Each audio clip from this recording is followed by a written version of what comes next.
Ok, listo. Comenzamos.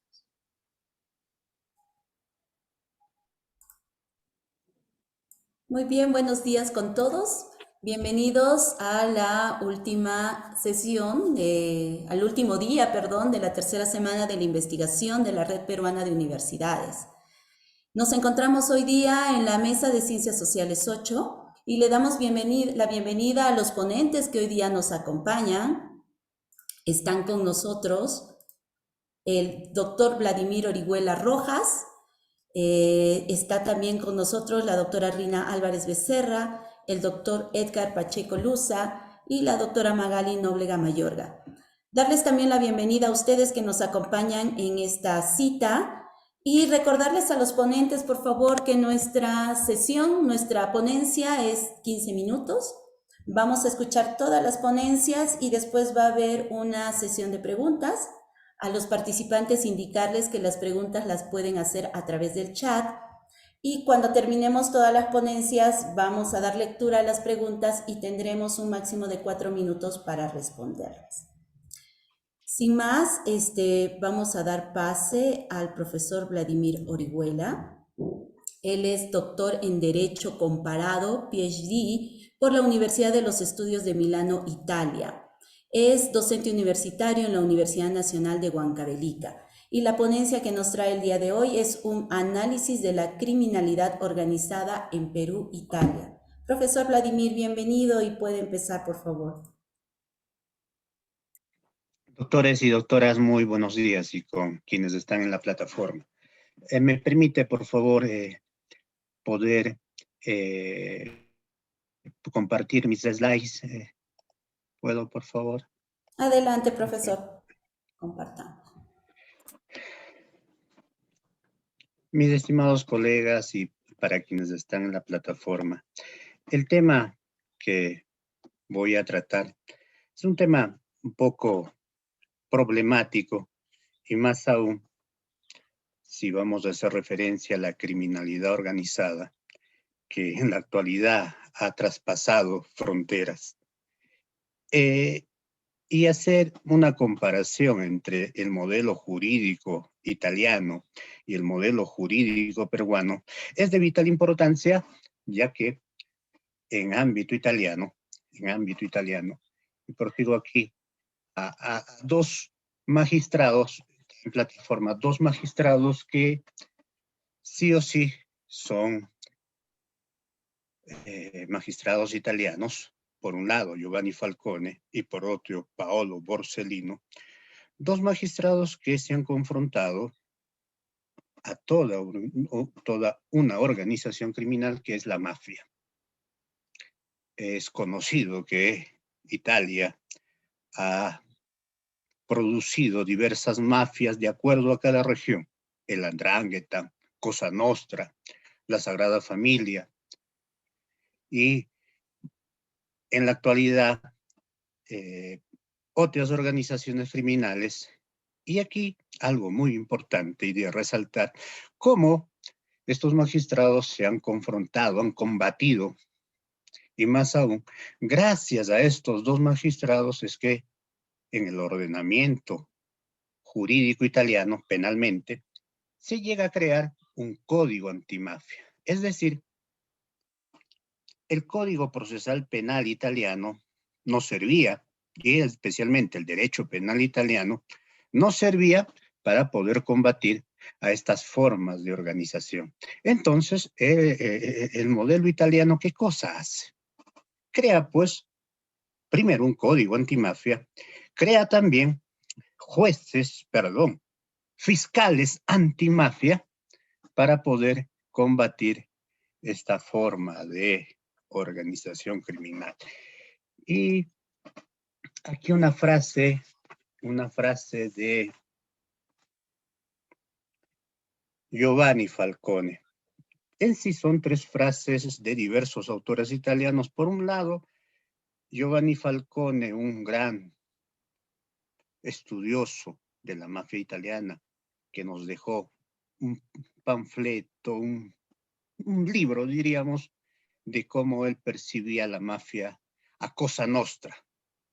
Y en una de sus experiencias, Giovanni Falcone hace referencia propio a que dice él, y cito aquí a Giovanni Falcone: recuerdo que una vez fui a Alemania a interrogar a un jefe mafioso, me sucedió de ser apostrofado señor Falcone. Entonces me ofendí. Me levanté y le dije: no, un momento. Usted es el señor tal del Itali. Yo soy el juez Falcone. Mi mensaje alcanzó su objetivo y el boss me dio una disculpa. Sabía muy bien por qué rechacé el título de señor, que en cuanto no reconocía mi rol, me reducía a un don nadie. Todo esto para decir que en nuestro trabajo de magistrado consiste también en manejar ese armazón interpretativo de los signos. Este mensaje es muy importante, especialmente para nuestro país. El rol del juez penal, el rol de la fiscalía en ámbito de combatir estas formas de organización criminal. Es decir, ya nosotros también estamos a la par, no podemos negar en esto de que tenemos una ley de crimen organizado, tenemos fiscales apósitos que están investigando esta forma de organización.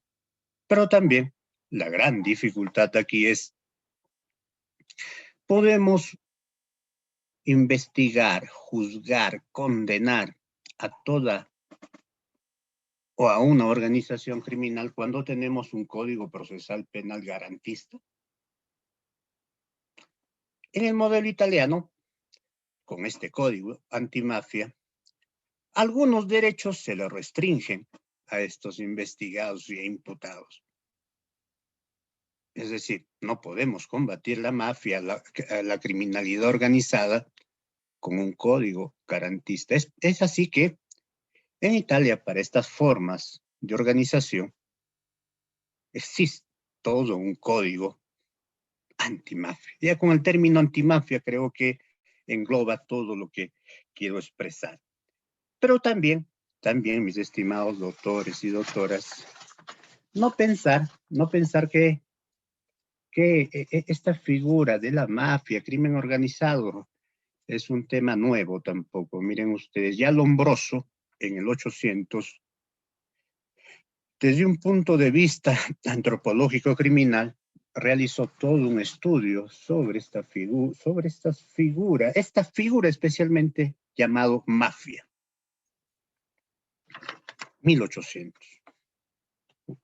Más aún ya, un etnólogo, Giuseppe Pitre, decía, cito textualmente a este autor, porque ya en 1889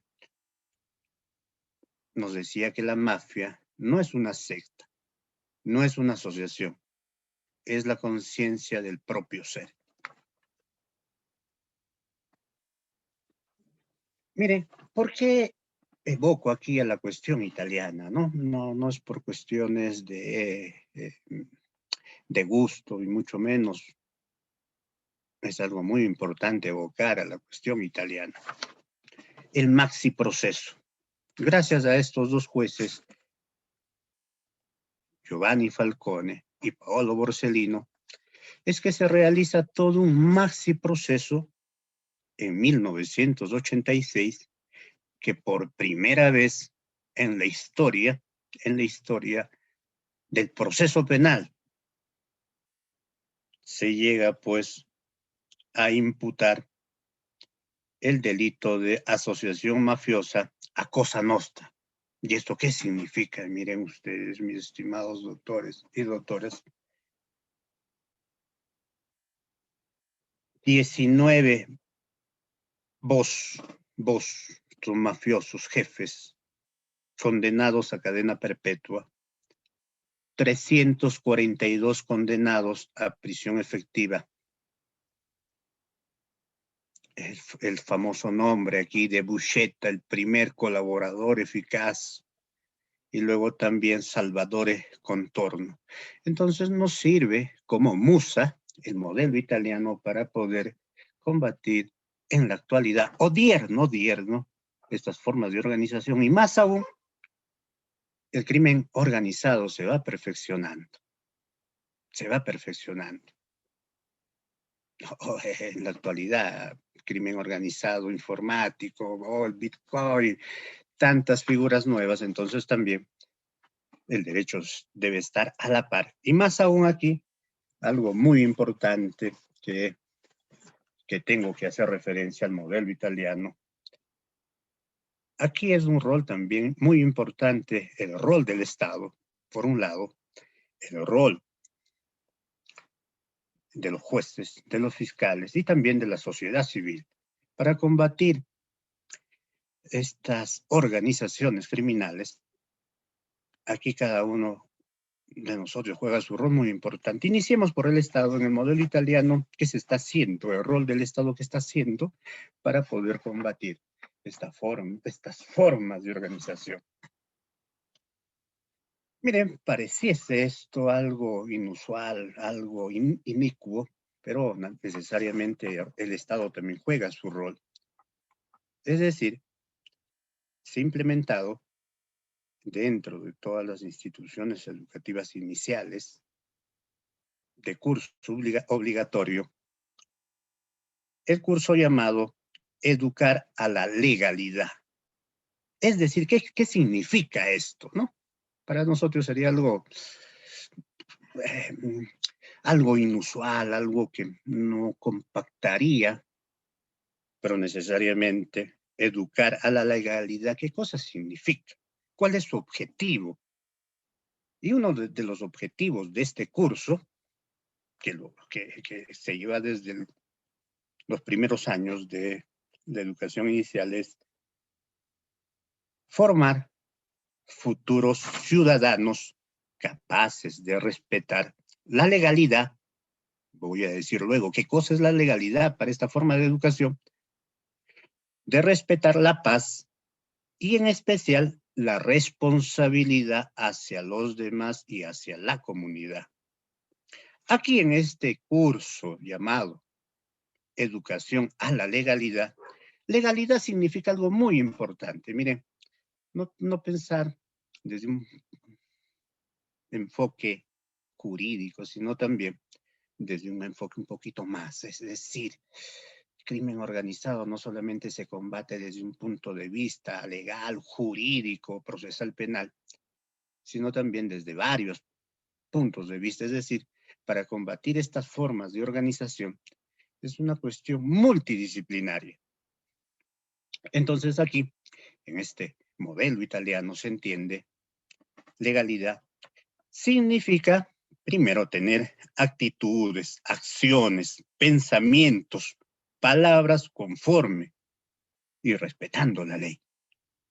Sobre todo significa ser capaz de acciones respetuosas de las reglas de convivencia, ser activo en la participación en la vida social y civil, ser responsable ante la comunidad, ejerciendo siempre la propia libertad.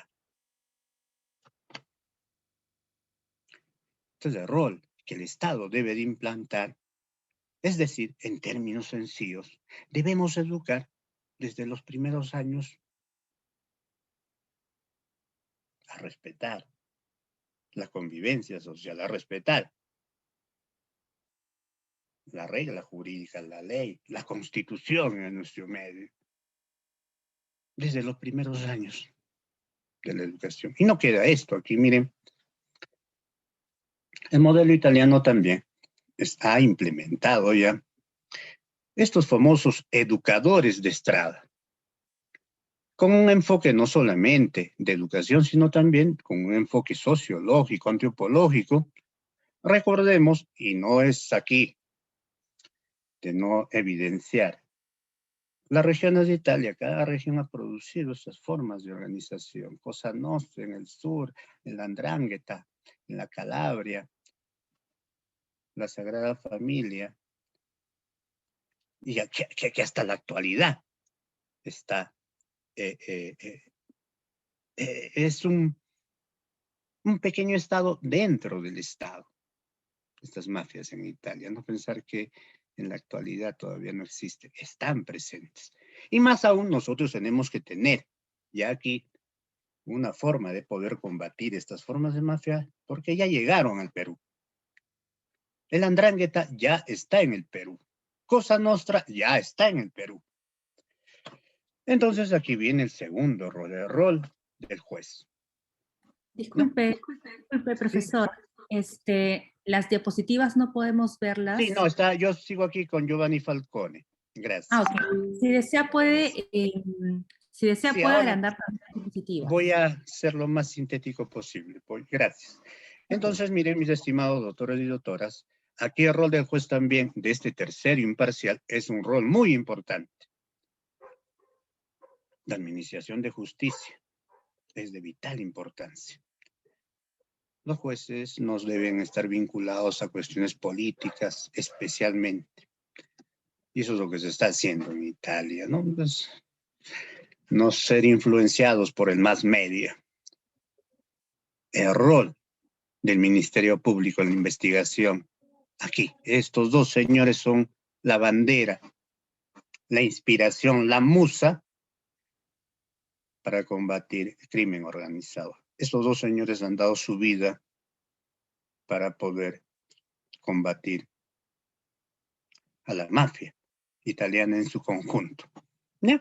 Entonces, miren, mis estimados autores, voy a ir veloz aquí. Aquí hacemos referencia también, miren, a Mario Pagano, del proceso penal italiano, que ha sido de inspiración, nuestro modelo, que al Código Procesal Penal actual que tenemos hoy es de inspiración italiana. Por más que algunos por ahí puedan decir que es un modelo americano, el modelo italiano en ámbito de procesal penal ha sido uno de los modelos que ha cambiado toda la forma de ver el proceso penal.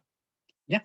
Pero no me quedo aquí, avanzo. Miren ustedes, Mario Pagano, un garantista del proceso penal, nos detalla que la garantía de la ley viene colocada como premisa necesaria para el desarrollo económico y social de un pueblo, muy garantista. Pero también aquí un estudioso de la mafia italiana nos dice algo muy importante. La lucha a la criminalidad organizada es muy difícil, de por cierto es difícil, ya que la criminalidad es organizada. En cambio nosotros no. Antonio Amurri. Profesor, mil disculpas, ya estamos en los 16 minutos. Le Ok, pediría que solo pudiéramos... me quedo aquí. Mire, doctora, solo me quedo aquí, es algo muy importante, mejor avanzo. Las legislaciones en ámbito comparado, todos los códigos, México, Colombia, Nicaragua, Costa Rica, han impostado y han positivizado qué cosa es crimen organizado en base, mis estimados doctores, a todos unos tratados que han surgido de un convenio transnacional para poder combatir estas formas de organización. Es así que, por un lado, no solamente en ámbito latinoamericano, sino también, miren ustedes, y es de modelo aquí el artículo 416 bis del Código Penal italiano. Este Código Penal italiano, que es un código de la época de Rocco, es decir, del modelo fascista, ya nos detalla algo muy importante aquí. Pero también Estados Unidos aquí con esta ley RICO, que también imposta qué cosa es la criminalidad organizada, y también Alemania. Entonces, para ir a algo muy importante, ¿cuáles son las características de toda organización criminal? Miren, son características muy importantes, pero algo muy importante aquí, entre todas estas. Posee una infraestructura que permite realizar planes delictivos, los cuales no lo podrían realizar cualquier tipo de organización. Es decir, en términos simples, estas organizaciones criminales son bien estructuradas.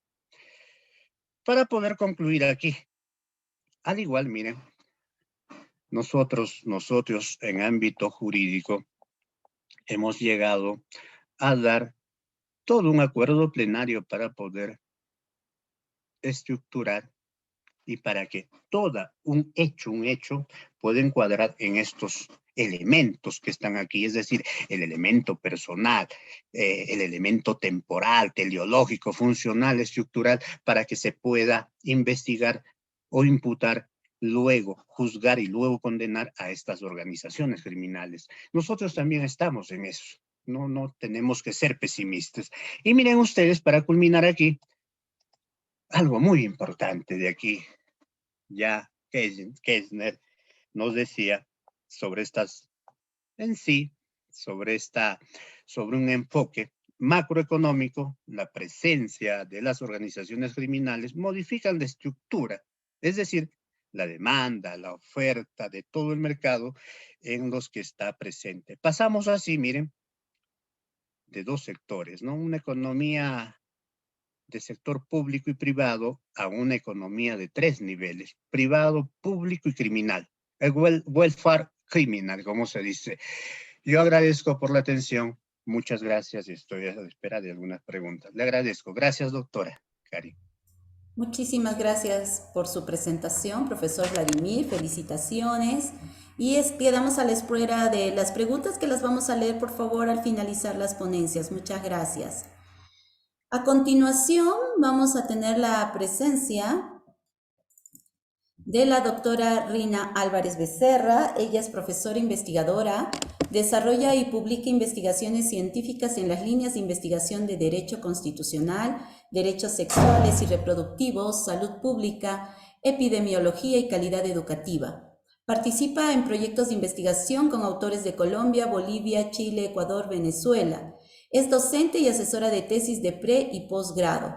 Tiene experiencia en el equipo científico y editorial de revistas científicas. También es ponente o ha sido ponente en eventos nacionales e internacionales. Y a ella la acompaña el doctor Edgar Fernando Pacheco Luza. Él es licenciado en Psicología en la Universidad Andina del Cusco, máster en Psicología Clínica en la Universidad Peruana Cayetano Heredia, doctor en Ciencias de la Salud por la Universidad Católica de Santa María, postdoctor en Ética y Epistemología en la Universidad Católica de Santa María. Es especialista en Psicología Clínica y de la Salud. Tiene diplomados en Psicoterapia por la Universidad de San Agustín y Psicoterapeuta Cognitivo-Conductual de la Universidad de Ciencias Aplicadas de Buenos Aires, reconocida por Albert Ellis Institute de New York. Les damos la bienvenida, muchas gracias por su presentación. Ellos nos van a hablar sobre el empoderamiento, barreras y facilitadores para el acceso a la ruta de atención de violencia familiar sexual en mujeres quechuas y aymaras de Perú, Chile, Bolivia y Ecuador 2022. Bienvenidos, doctora Rina, doctor Fernando. Adelante, tenemos 15 minutos. Buenos días, doctora Karin, y también con los distinguidos ponentes y asistentes a esta sala. Doctora Karin, no sé si el doctor, en primer lugar, el doctor hará uso de la palabra. Doctor Edgar. O directamente, por favor. Tal vez al finalizar, doctora Rina, su presentación, muy bien. El doctor Edgar quiera dar algún alcance. Ya, está bien, está bien. Entonces voy a compartir la pantalla, ¿sí? Sí, adelante, por favor. Ya está. Un minutito, voy a compartir la pantalla.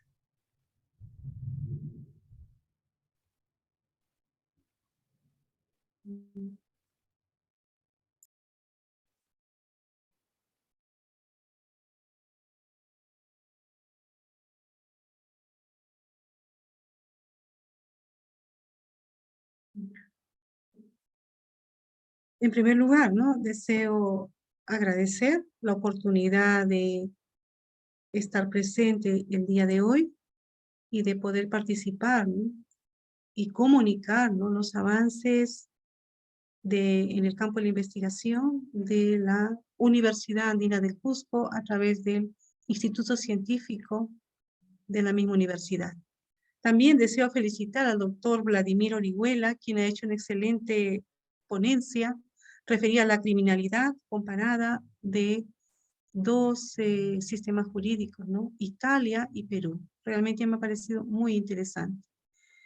A continuación, voy a mencionar, ¿no?, de qué se trata el tema que hoy me ha encomendado el doctor Edgar Pacheco Luzo como director, ¿no?, del Instituto Científico de la Universidad Andina del Cusco. El tema se denomina, ¿no?, líneas de investigación del Instituto Científico y específicamente el proyecto de investigación que se desarrolla dentro del marco, ¿no?, y de la política de la Universidad Andina del Cusco, denominado Empoderamiento, Barreras y Facilitadores para el Acceso a la Ruta de Atención de Violencia Familiar, Sexual en Mujeres Quechua y Aymaras del Perú. En el que intervienen, ¿no?, los países de Chile, Bolivia y Ecuador en el presente año 2022.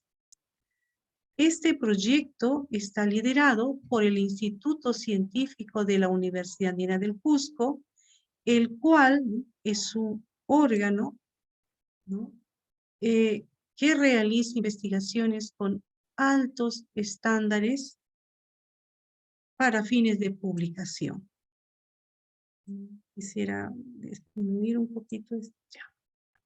La justificación que tiene el presente proyecto se basa en la realidad, ¿no?, observada a nivel del mundo, ¿no? Una de cada 3 mujeres ha sido sometida de alguna forma a algún tipo de abuso. Y en el caso del Perú, 7 de cada 10 mujeres indígenas han sido también alguna vez víctimas de violencia por parte de su pareja. En el Cusco, especialmente, la violencia contra la mujer aún persiste. Desde el año 2013 ya se reportaba, ¿no?, un índice de violencia elevado, especialmente en el Cusco. 549 mujeres víctimas de violencia. Actualmente, me refiero actualmente porque es uno de los últimos datos oficiales, es que la violencia sexual, ¿no?, se da de manera más prevalente en 2 departamentos del Perú, Apurímac y Cusco nuevamente. Igualmente ocurre con la violencia física. En Apurímac, 47% de prevalencia y el Cusco, 43,9% de prevalencia. Una de las cifras más altas a nivel nacional.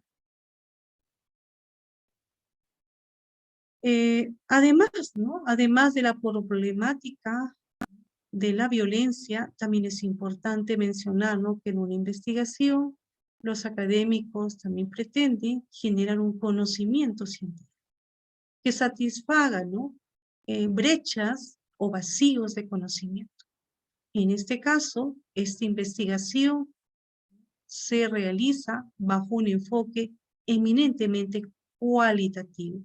¿Por qué? ¿Por qué se justifica este diseño? Tenemos en realidad mucha información respecto a las cifras. Sabemos, conocemos la prevalencia, conocemos la tendencia y la mayoría de los estudios de investigación se han enfocado en investigaciones desde el punto de vista cuantitativo. Factores asociados, factores relacionados, factores de riesgo, prevalencia, etc. Sin embargo, hay escasas investigaciones en nuestro medio acerca de la comprensión de aquellos patrones socioculturales discriminatorios que quizás, ¿no?, efectivamente fortalecen y mantienen esta asignación desigual de roles, por un lado, de roles o empoderamiento o comportamientos, como bien se menciona, ¿no?, especialmente de las mujeres quechua y aymaras de Latinoamérica, y que podrían, sin lugar a dudas, exacerbar, ¿no?, la brecha de género, ahondar la desigualdad y ser justamente, ¿no?, una posibilidad, ¿no?, en términos negativos de las prevalencias o los números que observamos respecto a la violencia contra la mujer. En tal sentido, el propósito del presente estudio, ¿no? Que se encuadra dentro de las líneas de investigación mujer, ¿no? Y de la política de investigación de la Universidad Andina del Cusco, es comprender, lograr una comprensión y una visibilización desde la perspectiva de los propios actores, ¿no? O actoras en este caso, que son las mujeres quechuas y aymaras de diferentes países latinoamericanos. Igualmente, ¿no? Visibilizar y comprender el empoderamiento, aquellos, ¿no? Aquellos aspectos que podrían ser justamente barreras o de otro lado, ¿no? Facilitadores del acceso a la ruta de atención de violencia familiar sexual en el 2022. Recordemos, ¿no? Que en realidad el Estado peruano ha promovido muchas iniciativas, un marco legal, ¿no? Que está acorde, ¿no? Con el avance también de otros países en cuanto a la normativa, cuyo propósito, ¿no? Es proteger, ¿no? O disminuir la violencia contra la mujer. Los aliados estratégicos en este caso son los países de Venezuela, de Colombia, Ecuador, Perú, Bolivia, ¿no? Y Chile. Un aspecto importante, ¿no? Es que este proyecto, esta iniciativa, tiene como justificación desde el punto de vista normativo de política de Estado, en primer lugar, la política de investigación de la Universidad Andina del Cusco, que no solamente desarrolla esta iniciativa, sino que además, ¿no?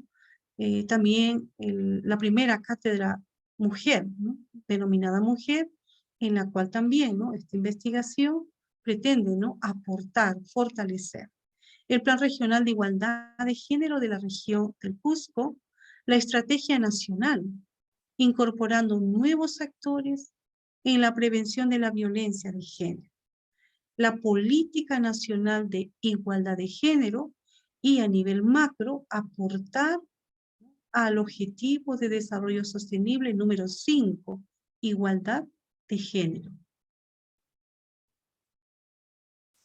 ¿Cuáles son los avances dentro de esta línea de investigación? Dentro del proyecto inicial, ¿no? Aprobado, se plantearon los siguientes hitos y compromisos. En primer lugar, ¿no? Generar, ¿no? La creación de un libro colectivo que tenga como propósito, ¿no? Compilar, convocar para publicaciones en la rama de estudios de género y mujer andina. Un segundo aspecto son las publicaciones, artículos, ponencias en congresos y también publicaciones en revistas científicas. Un tercer aspecto es apoyar la investigación de pregrado y posgrado en la misma universidad. En tal sentido, ¿no?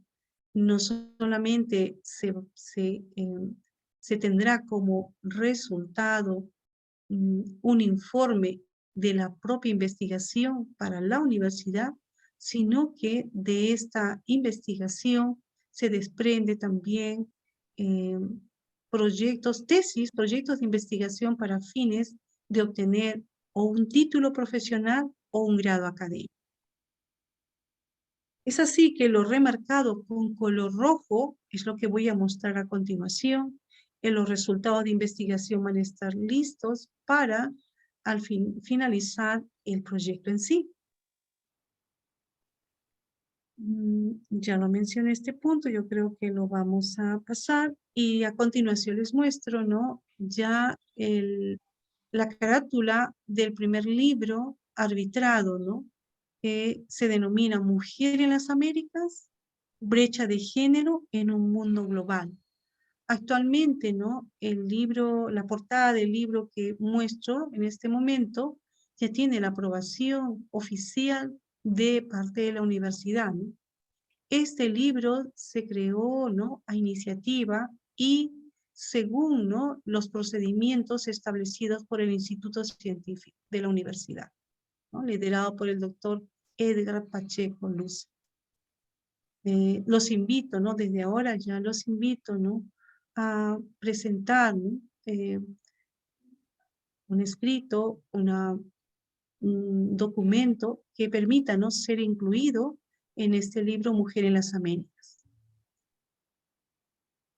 La revista es un segundo desafío que se ha cumplido porque en el momento actual, ¿no? Ya se ha creado oficialmente también, ¿no? La revista denominada Mujer Andina.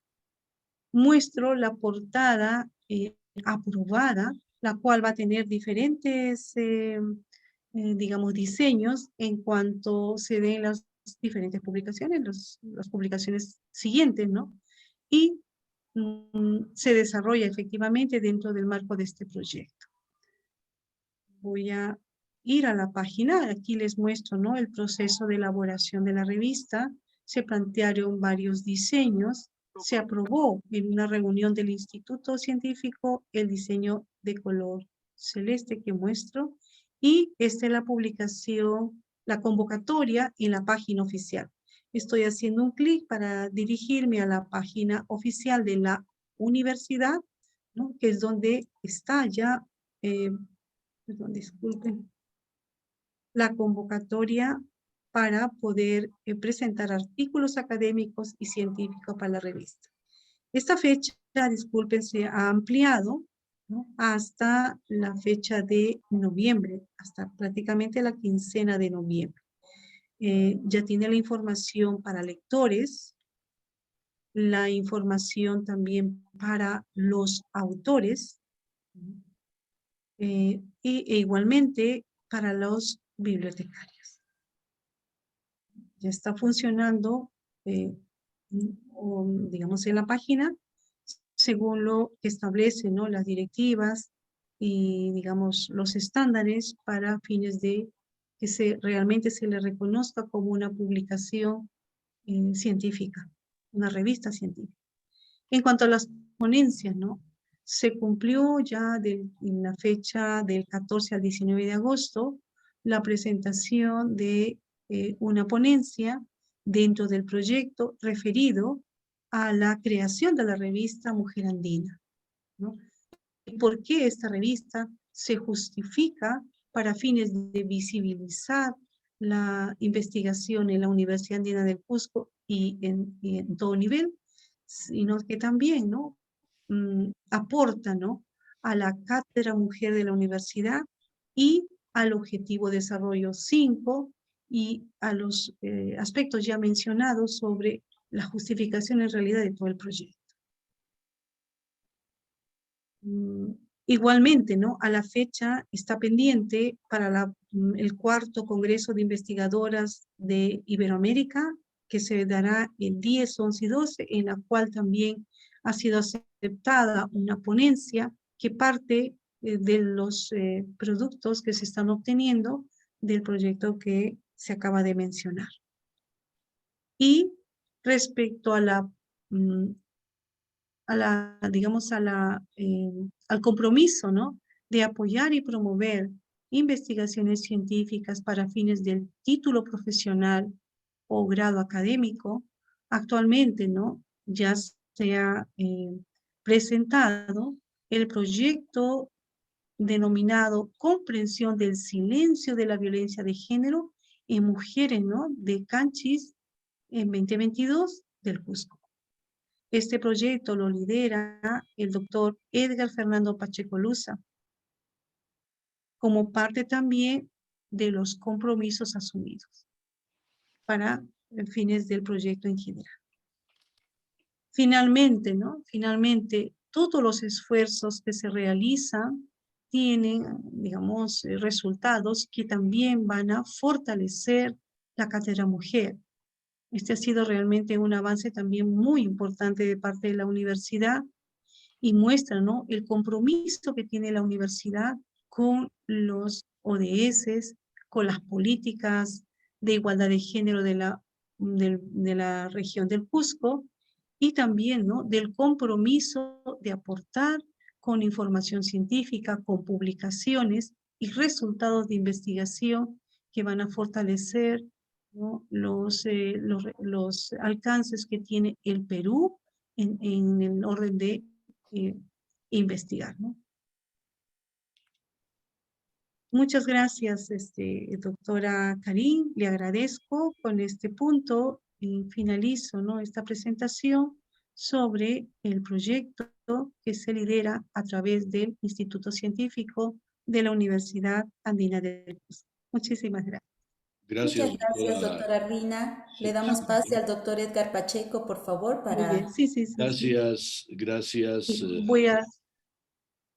gracias por el pase. Felicitar a la doctora Rina Álvarez por el trabajo y la investigación que viene desarrollando junto con nosotros en el instituto. Esto es muy importante y es necesario que en este momento me permitan a la RPU dar algunas palabras que tiene que ver directamente del por qué el empoderamiento de la mujer, cuando hablamos de la atención a la violencia dentro de lo que significa la normalización de la violencia como un problema cultural de nuestro país. Pero más allá del tema de hablar de nuestro país y de la cultura en sí, no solo es una particularidad del Cusco o Apurímac, sino es una particularidad del Perú en su conjunto y más allá inclusive de Latinoamérica en su conjunto y de las poblaciones que se encuentran migrantes en distintas partes del mundo. De tal forma que la importancia en sí está en entender que el ámbito de la investigación que involucra a la mujer está asociada directamente a un aspecto de vivencia cultural. Desde muchos años, el tema de la violencia ha sido el foco de atención de distintas investigaciones. Sin embargo, nunca se ha enfocado de manera clara y directa cuál es el origen o la causa, y en realidad cuando hablamos de violencia, el tema tiene que ver directamente con la cultura, con las tradiciones y con los hábitos de vida y la normalización que existe del rol de género que le toca a cada uno y de la función y el papel que dentro de la familia y la sociedad cumplen los varones y las mujeres. Si bien es cierto, se habla mucho de una sociedad machista, entre comillas, pero en realidad psicológicamente es la mujer quien lleva todas las riendas de la integridad de los hogares y de la integridad de las familias, y muchos de los casos es la mujer la que permite la preservación de la familia a lo largo del tiempo. Sin embargo, a pesar de que el rol de la mujer es sustancial a nivel familiar, es la que está más expuesta al problema de violencia y a la ruta de acceso a la violencia sexual desde edades tempranas. Y este es un gran problema que no solo tiene que sensibilizar a psicólogos, sociólogos, antropólogos, médicos, abogados, sino que este es un problema que tiene que sensibilizar a la sociedad en su conjunto. El por qué investigar una línea de investigación relacionada a la mujer. Porque en realidad el eje central en el siglo XXI está en la igualdad de género, pero no solo en la igualdad de una denominación en sí, sino más bien en el rol activo que debe cumplir la mujer dentro de la sociedad y en la educación y enseñanza y aprendizaje que se tiene que generar a las nuevas juventudes, a aquellos que están naciendo y viviendo una dinámica diferente, de comprender y entender que en realidad el tema cultural y ancestral de dominación o de roles específicos que tienen que asumir los varones y las mujeres, pues deben quedar en el olvido.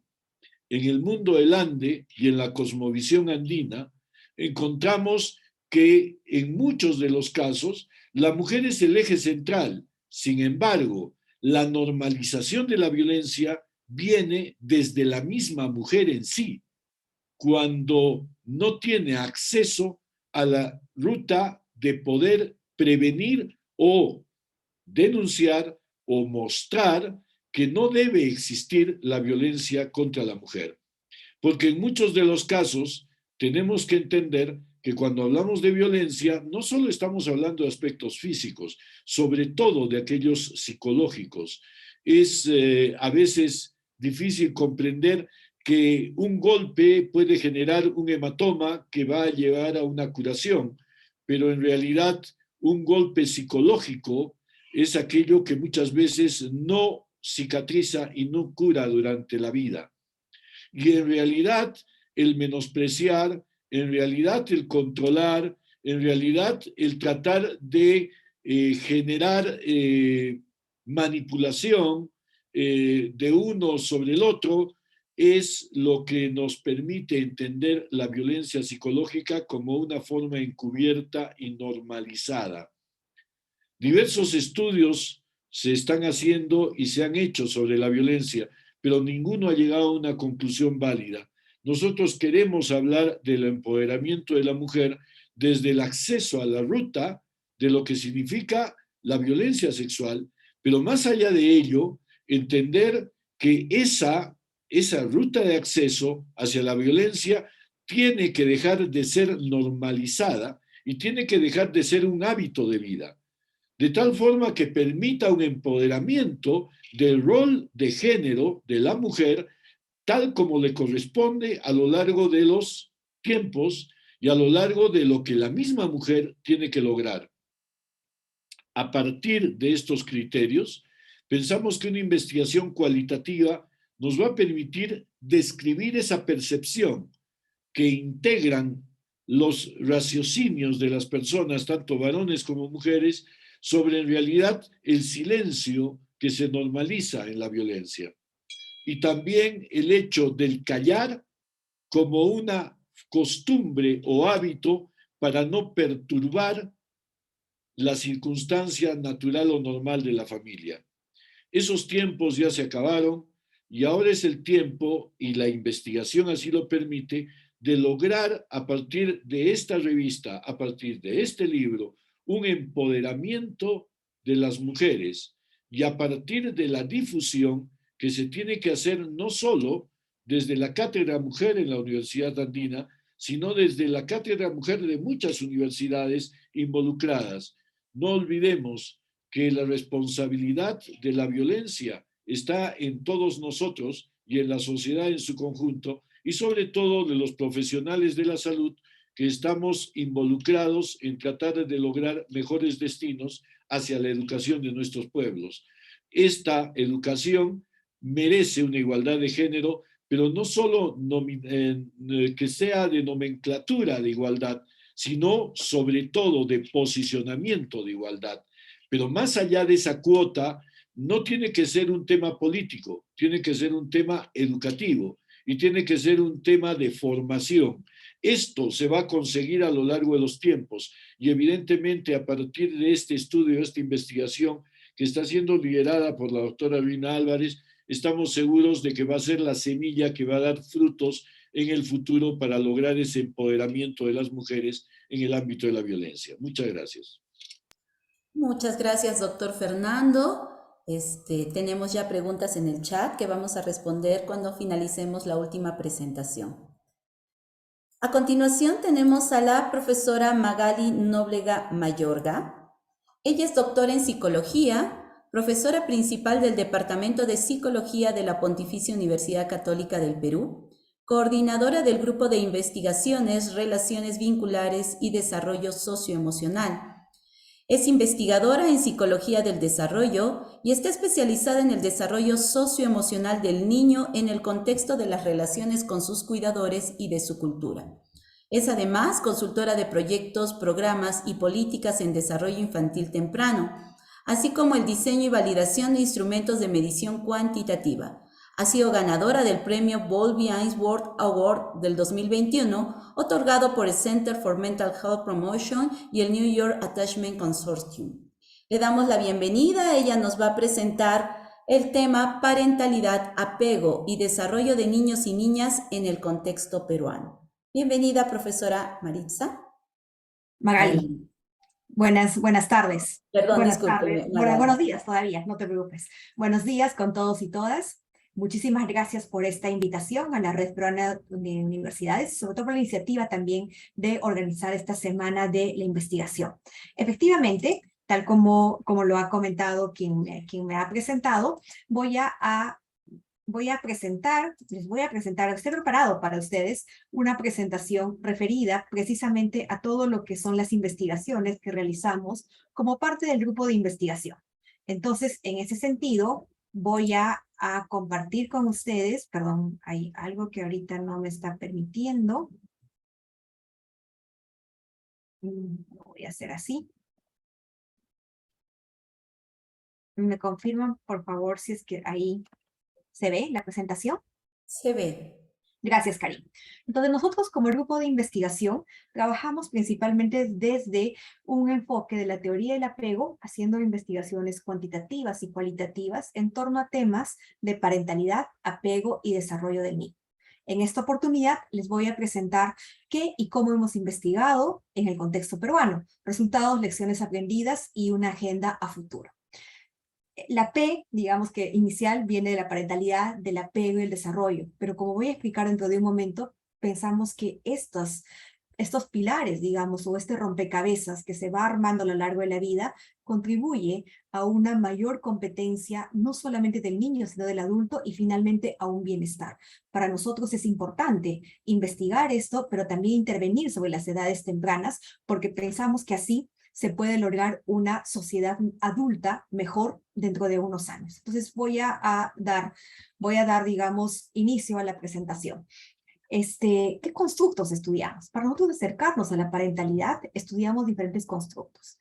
La sensibilidad del cuidador es uno de ellos, importante en la teoría del apego, que tiene que ver precisamente con la capacidad que tiene el cuidador, la madre, el padre, la maestra digamos, en el nido, o la profesora en etapas ya más posteriores de educación escolar, la capacidad que tiene para poder detectar, interpretar adecuadamente y responder pronta y adecuadamente las señales del niño. Esto es para nosotros la sensibilidad, una capacidad que se desarrolla a lo largo de la vida, que tiene que ver con tus primeras experiencias y que finalmente la actualizas cuando tienes un niño o una niña con quien asumir el rol parental.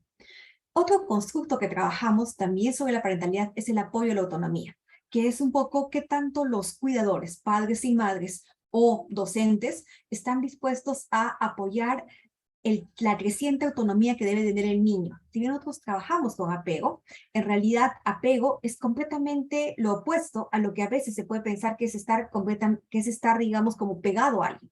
Para nosotros el apego es una fuerza que impulsa a la autonomía. Por eso es que también es importante que una tarea parental sea promover esa autonomía en los niños. Y finalmente, para poder introducir a los padres, porque también estamos seguros de la importancia que tienen en el desarrollo de los niños, estudiamos el involucramiento del padre, la participación del padre en las diferentes tareas del cuidado. Entonces, lo que va a venir a continuación es una serie de investigaciones, la mayoría de ellas publicadas, que compete a estos constructos, pero además a nuestro constructo central, que es apego, medido tanto a nivel comportamental como representacional. Al mismo tiempo, nosotros para poder abordar el desarrollo del niño, quisiéramos abordar todo el desarrollo socioemocional. Sin embargo, hemos comenzado principalmente por la competencia social de los niños, las habilidades sociales que tienen ellos. Entonces, ¿bajo qué marcos teóricos y conceptuales trabajamos? Tengo aquí los 5 constructos, que he mencionado hace un momento, y desde la teoría del apego, lo que se propone principalmente es que la sensibilidad del cuidador va a crear un vínculo de apego que va a permitir un mejor desarrollo del niño, especialmente en el área socioemocional. Hemos incluido, y esa es una nueva incursión que estamos haciendo, también la teoría de la autodeterminación de Deci y Ryan, que proponen que el apoyo a la autonomía, otra conducta parental, también fomenta un vínculo de apego y finalmente redunda en un mejor desarrollo del niño.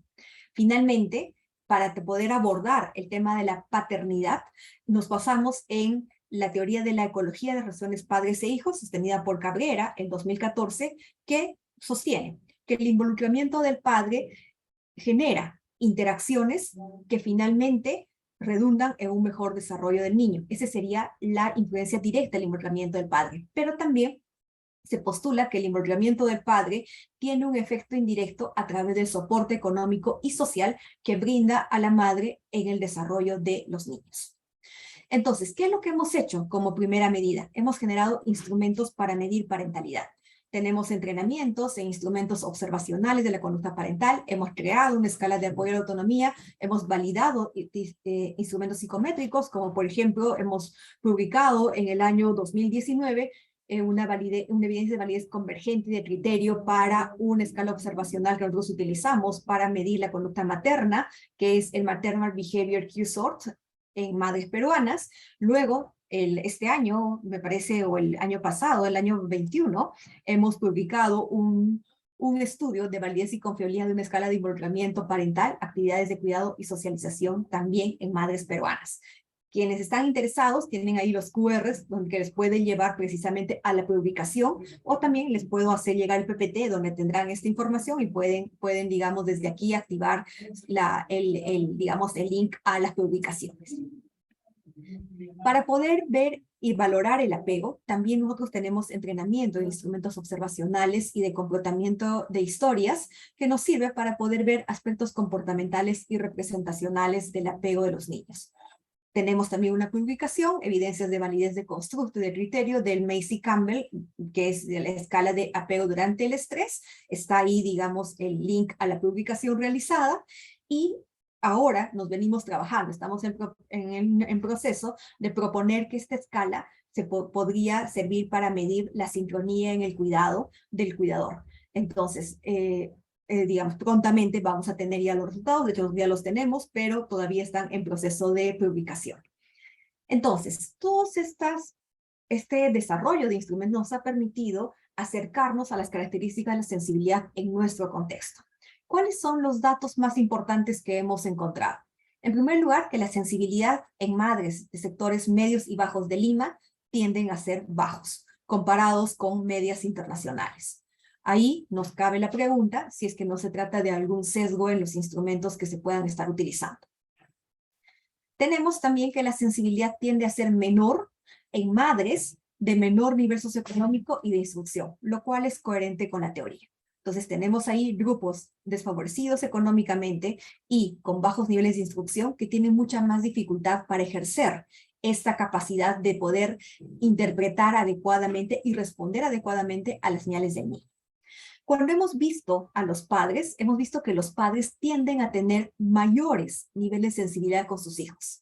Sin embargo, también somos conscientes de que los padres que nos han aceptado participar en este tipo de estudios, que son de más de una hora, de 1 o 2 observaciones, podría haber creado un sesgo en la autoselección de esos participantes y por eso tener estos resultados. Este todavía queda como una posible pregunta.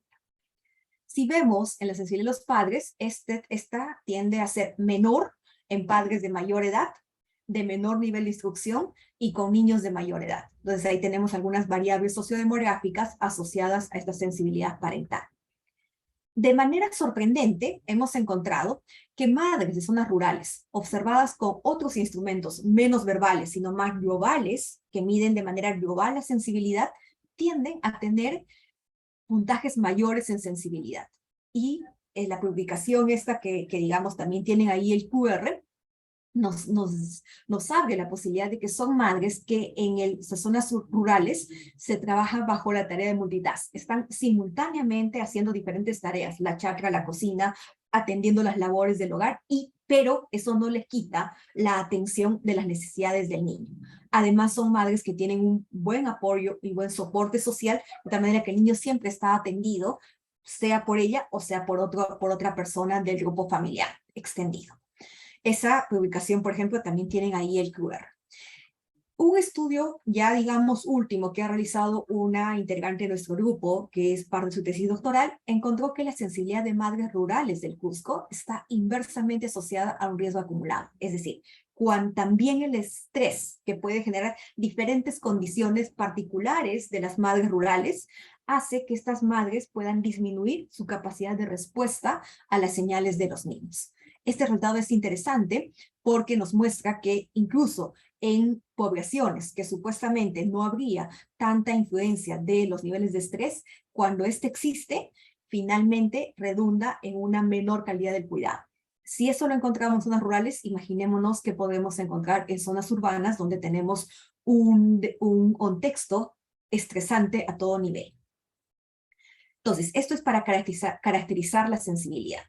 Características del involucramiento paterno. Tenemos una investigación que precisamente está en curso de publicación, ya está enviado a la revista, en el que participaron 206 familias compuestas por padre, madre y niños de 3 a 5 años que asisten a un centro de educación inicial en 4 ciudades del país. Lo que encontramos ahí fue que, comparado con el involucramiento de las madres, las madres se encuentran más involucradas que los padres en tareas de cuidado directo e indirecto. Este resultado nos llama la atención porque sigue teniendo el sesgo de la división de roles. Las mamás son las que principalmente asumen el cuidado de los niños y las niñas.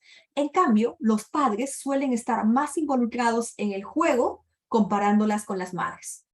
Y el involucramiento es semejante, por lo menos en estos grupos que hemos trabajado, en las actividades de enseñanza y disciplina y actividades de ocio fuera de casa, ¿no? Entonces es más o menos un panorama que retrata que todavía se siguen manteniendo los roles tradicionales. El papá más para jugar y la mamá más para cuidar.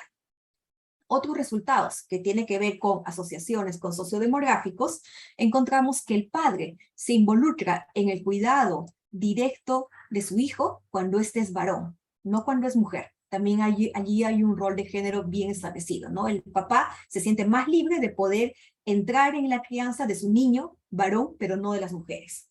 Pero también el papá se involucra más en el cuidado directo de su hijo o hija cuando tiene una pareja más educada, mayor nivel de instrucción, y cuando ésta trabaja.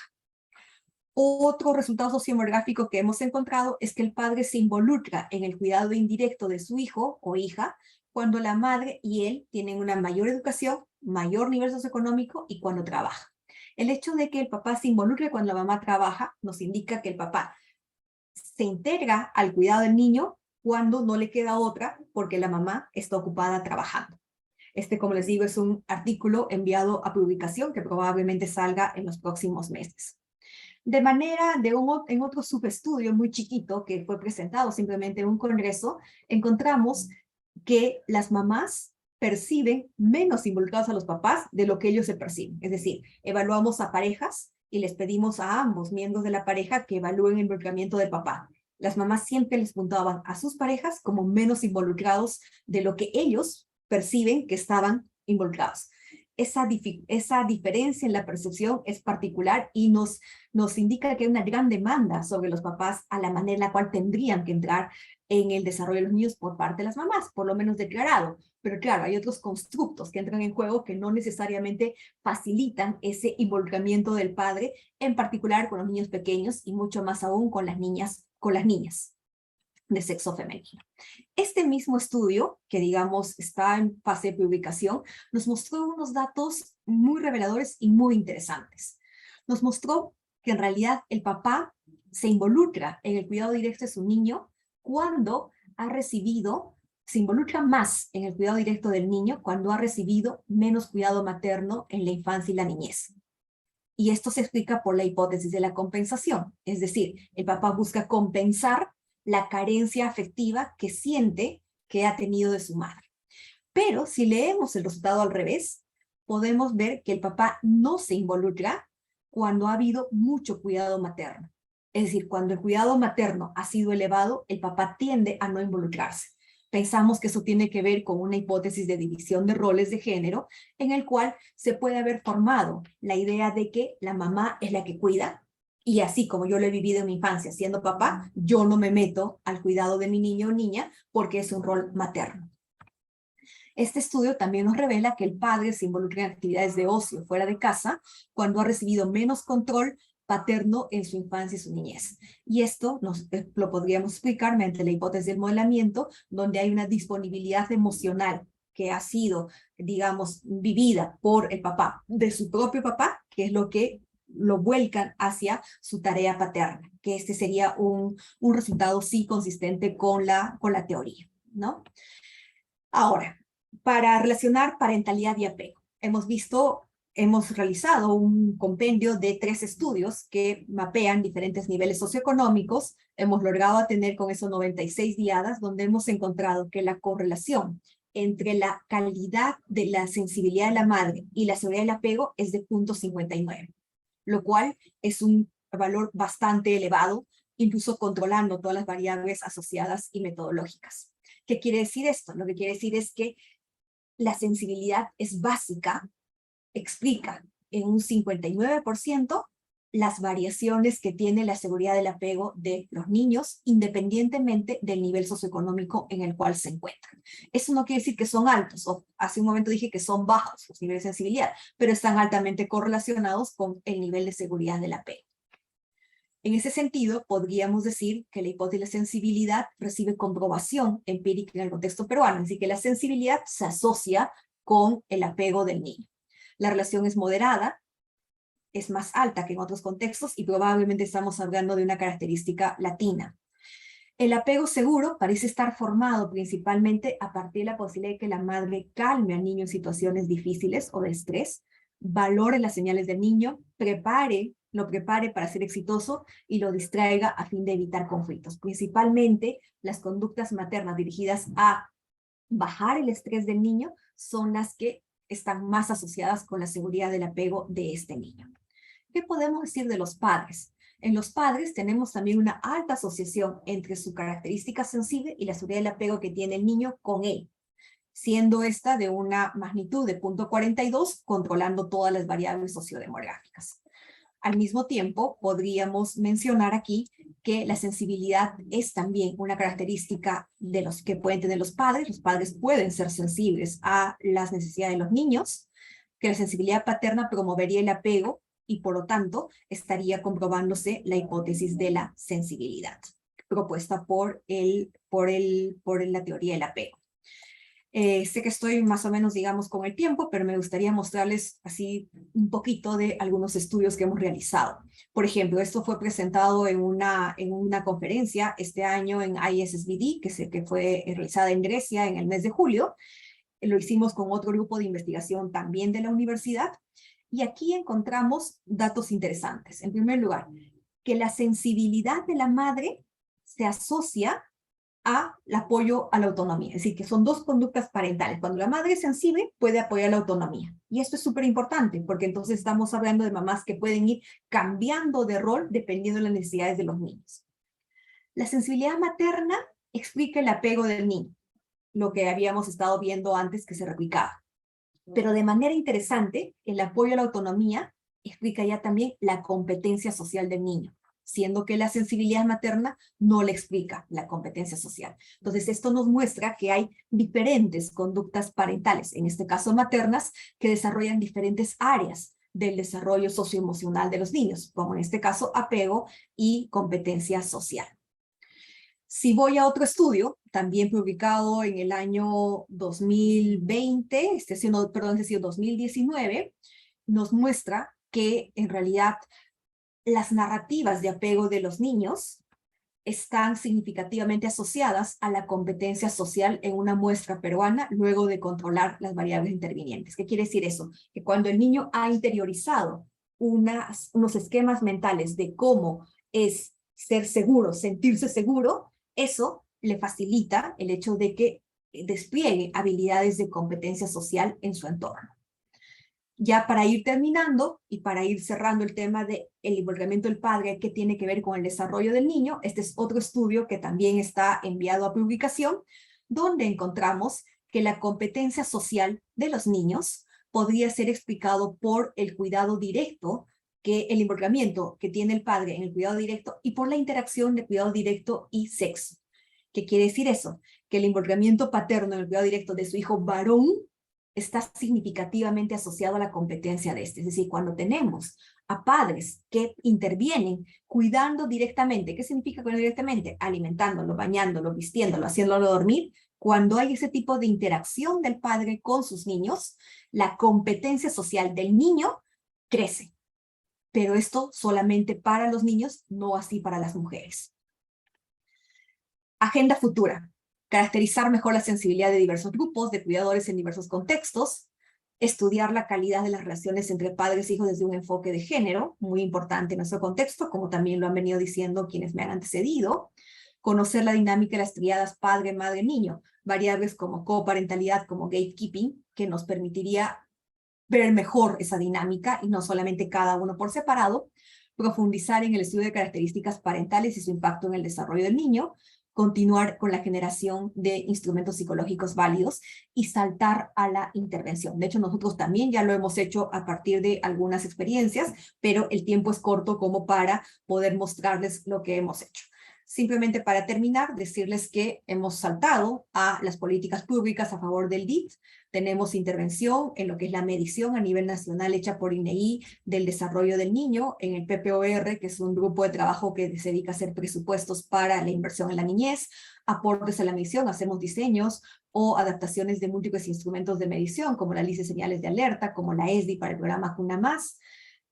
Como experiencia, hemos trabajado con mucho en redes. Este es el equipo que digamos que trabaja, no soy solamente yo, somos un grupo de 11 personas, 12 personas que trabajamos de la mano en los diferentes proyectos que he podido presentarles ahora. Hemos tejido muchas redes internacionales y nacionales y creo que eso es parte de lo que he podido mostrarles. Y solamente anunciarles como una publicidad que además próximamente, dentro de 2 semanas, del 9 al 12, tenemos el Congreso Internacional de la Red Iberoamericana de Apego en nuestro contexto, en nuestra localidad, en la Universidad Católica. Les invito a quienes estén interesados a entrar a la página web, congreso raya media, apego.puc.pe, con donde pueden encontrar toda la información. Muchas gracias por su atención.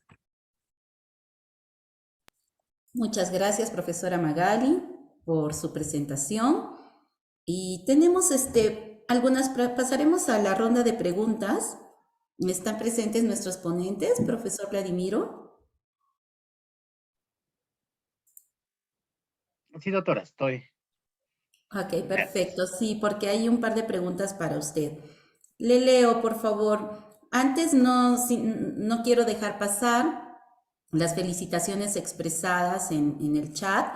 La profesora María Lucía dice felicitaciones. Y la pregunta es, profesor Vladimir, ¿cómo ustedes expertos en este tema, como ustedes expertos en este tema, qué estrategias están aplicando para fomentar la legalidad en los ciudadanos? Esa sería una primera pregunta y luego continúa y dice, ¿ustedes saben que estas situaciones de criminalidad afectan los estilos de vida de los ciudadanos? ¿Qué acciones van a desarrollar? Ok, doctora. Gracias por la pregunta y gracias a todos los doctores y doctoras que están en la plataforma. La criminalidad organizada es un impervio camino, es muy difícil de poder combatir y eliminar. Esto va como una idea principal. ¿Qué estrategia? La gran estrategia es la educación, la cultura de la legalidad. ¿Qué quiero decir con esto, mis estimados doctores y doctoras? Y lo que se está haciendo en otras urbes, ¿no? No solamente en Italia, sino también en el caso francés, que también tiene su mafia, Francia, los marsilleses, ¿no? Entonces, mire, aquí en nuestro país se debe de implantar y se tiene que implantar y ya existe todo un proyecto sobre la cultura de la legalidad. Pero ¿qué cosa es esto? Voy a leer textualmente para que se me pueda entender, para no robar ideas de otros. La cultura de la legalidad, pensamiento compartido sobre la responsabilidad individual de apoyar, fortalecer y actuar de acuerdo con el Estado de Derecho. La cultura es un conjunto de actitudes compartidas, valores, convenciones, creencias y prácticas que gobiernan una sociedad. En términos simples, ¿no? Educar desde los primeros años, es decir, en nuestra costumbre se nota que niños llevan un chocolate a la maestra para que les apruebe. Eso es una forma de ilegalidad. Mayores de edad, que dan un centavo a un policía, eso es ilegalidad. Entonces, miren, los componentes de esta cultura de la legalidad y que iría de la mano también de estas acciones que se debe de tomar aquí.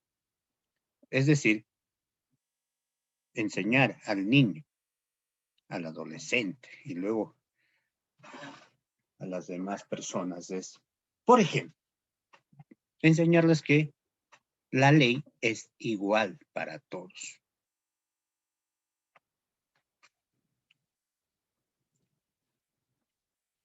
Estrategias precisas no existe para combatir la criminalidad organizada, porque esto muta, cambia. Lo que debemos de hacer también en ámbito jurídico es estar a la par. Mire, los primeros años solamente el derecho penal, el proceso penal se abocaba a estos delitos comunes, ¿no? Homicidio, lesiones. Hoy odierno la criminalidad organizada. Y más aún, hoy odierno la criminalidad organizada en ámbito virtual, informático. Se está viendo hoy la estafa informática. Y dar una estrategia precisa aquí para poder combatir estas formas de organización única no existe. Es decir, ni el propio modelo del derecho penal que se está utilizando en estos días, es decir, la represión, ¿no? Represión a estas formas de conductas. Entonces, por sería la estrategia y las acciones es implementar estas formas o esta forma de la cultura de la legalidad, el respeto de la Constitución, de la ley, no solamente a los ciudadanos, sino también funcionarios, servidores públicos, empresarios. Este modelo, o más aún, en un país donde la economía domina el derecho y no el derecho da las reglas a la economía. Espero haber satisfecho la pregunta de la doctora. Gracias. Muchas gracias, yo creo que sí. Y tenemos una pregunta más. Bueno, nos dice Edilberto Horna, excelente, un tema muy poco tocado. Y nos pregunta él mismo, ¿cómo empoderar a la sociedad peruana que sufrimos estos fenómenos sociales? Ya que la educación y la instrucción cumplen la función de contubernio a favor de estas mafias, profesor Vladimir. Ok, gracias, doctora. También va de la mano con la pregunta precedente, ¿no? Combatir estas formas de criminalidad, y no solamente estas formas de criminalidad, sino cualquier delito. El mecanismo es la educación, la cultura de la legalidad. Si al niño no se le enseña, y reitero aquí, este es el rol del Estado. Sería interesante, como se está haciendo en otros lugares, implementar, por ejemplo, estos educadores de estrado en los lugares periféricos de cada ciudad, que ayudarían a empoderar a este ciudadano y a comportarse en la legalidad. Esto es la idea principal. Esto es la idea principal. Es decir, el Estado debe de llegar en estas zonas más trágicas. Pero haber satisfecho también la pregunta del doctor. Muchísimas gracias, profesor Vladimir. La siguiente pregunta es para la doctora Rina o el doctor Edgar Pacheco. Nos pregunta María Lucía, ¿qué estrategias se deben desarrollar y aplicar para empoderar a las mujeres y hombres para prevenir la violencia? ¿Qué espacios serían los más adecuados para desarrollar estas estrategias para la prevención de la violencia? Y además felicita por la ponencia. Adelante, doctora Rina, tal vez. Por favor, le cedo la palabra al doctor Edgar. Gracias, muy amable. A ver, cuando hablamos de estrategias estamos hablando de mecanismos de intervención. Y estos mecanismos de intervención, en primer lugar, hay que decir que no son inmediatos, porque el problema es un problema existencial. Y el problema existencial tiene que ver con generaciones y por lo tanto con educación. Y tiene que ver con estructura familiar. Entonces, de hecho, que una de las primeras estrategias que debe haber y siempre debe ser la primaria es la prevención. Pero la prevención en sí tiene que ir desde el plano educativo, desde las estructuras organizacionales de la familia. Es decir, desde las tradiciones, desde la cultura y desde lo que significa el rol asignado a papá, mamá e hijos. Y en el caso del mundo andino, a la familia extensiva, porque esa es una característica típica de la cosmovisión andina. La familia es extensiva y la familia funciona en base mucho a parentescos, no solo sanguíneos, sino también espirituales. Y por lo tanto, los aspectos relacionados en esta columna vertebral están asociados a algo que en el mundo andino deben saberlo. Cuando nace un varón es fiesta, cuando nace una mujer es casi un funeral. Pero eso tiene que ver con aspectos de productividad y con aspectos de fuerza laboral, porque los hijos se convierten en los futuros que van digamos, proveer del cuidado de los papás.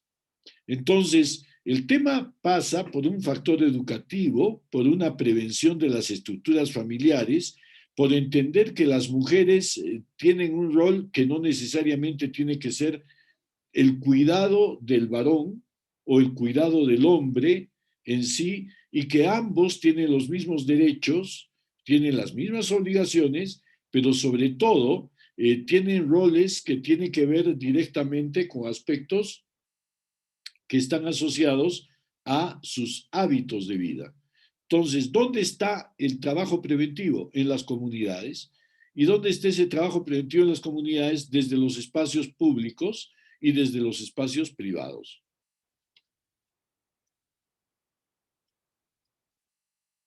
Muchísimas gracias, doctor Fernando.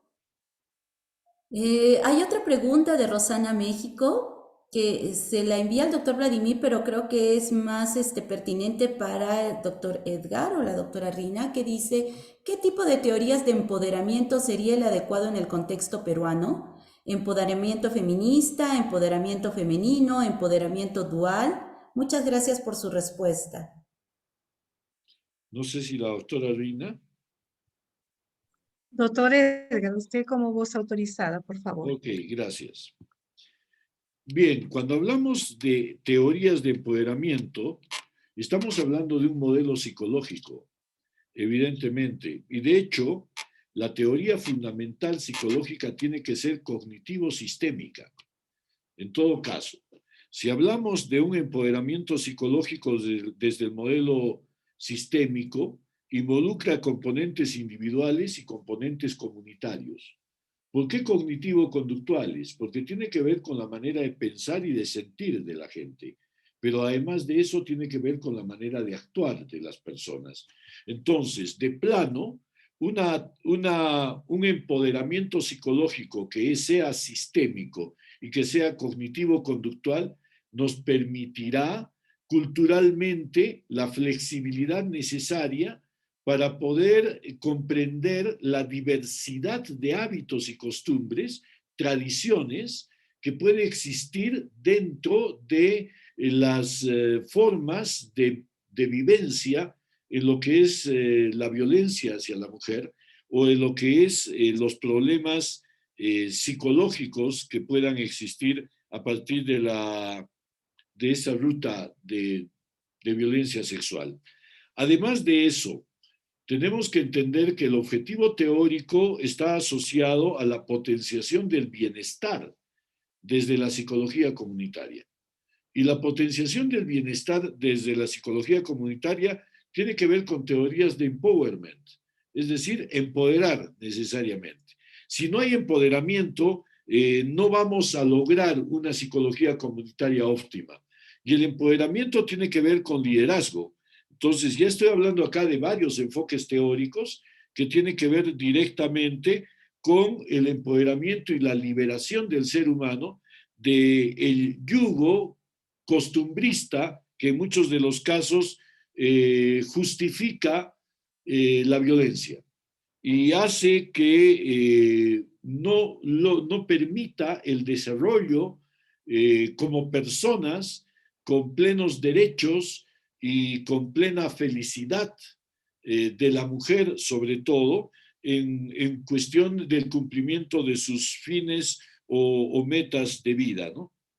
El modelo sistémico involucra no solo a la familia, a la comunidad, sino también a los distintos actores sociales, desde el gobierno hasta los gobiernos locales, hasta los gobiernos comunitarios, desde los docentes, desde la escuela, desde la sociedad civil en su conjunto, etc.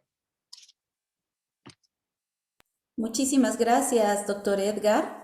Agradecemos las respuestas que nos están dando. La siguiente pregunta es para la profesora Magali.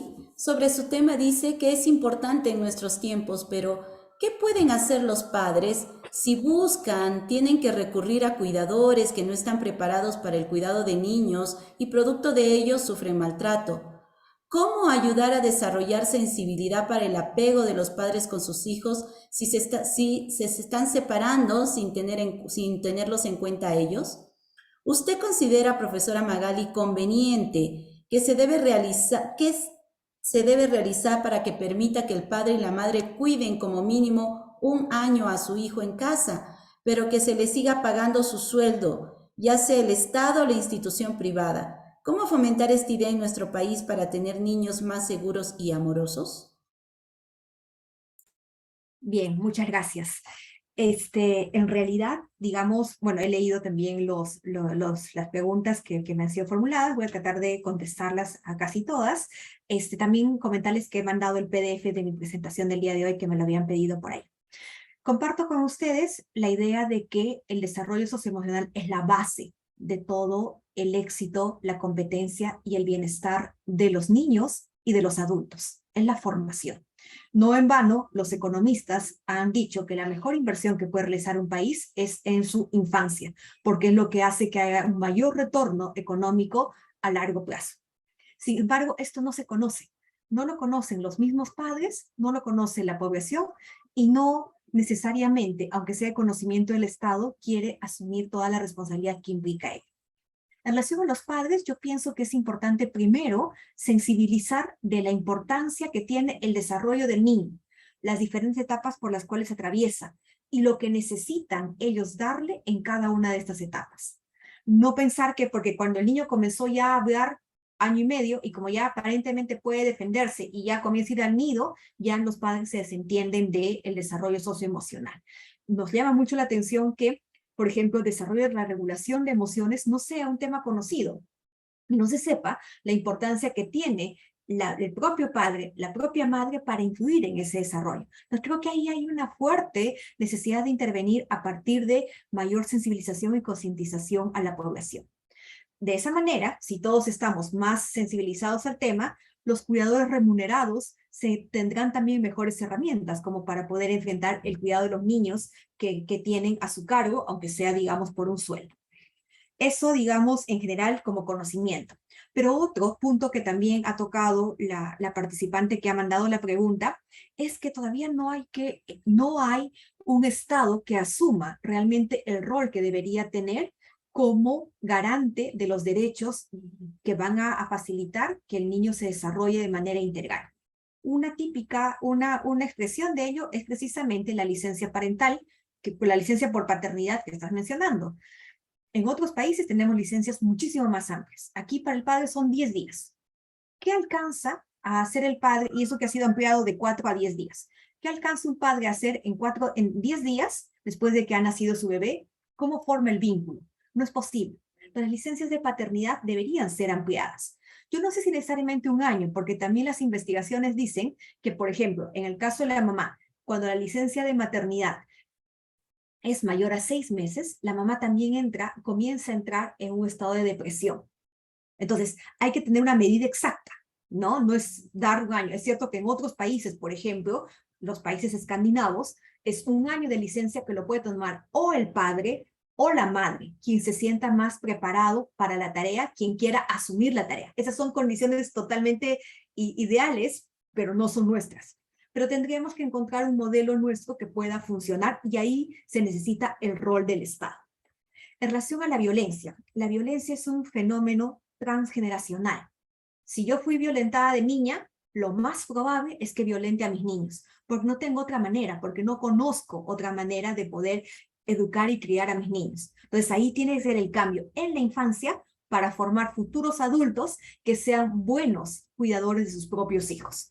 Y esa apuesta es a largo plazo. Ningún gobierno la ve sus resultados. Por eso es que cuesta tanto hacer políticas en pro de la infancia, porque el resultado no es inmediato, el resultado es en 15 años. Y ya ningún gobierno está en 15 años para ver el fruto de aquello en lo cual invirtió. Esa es una dificultad que hay.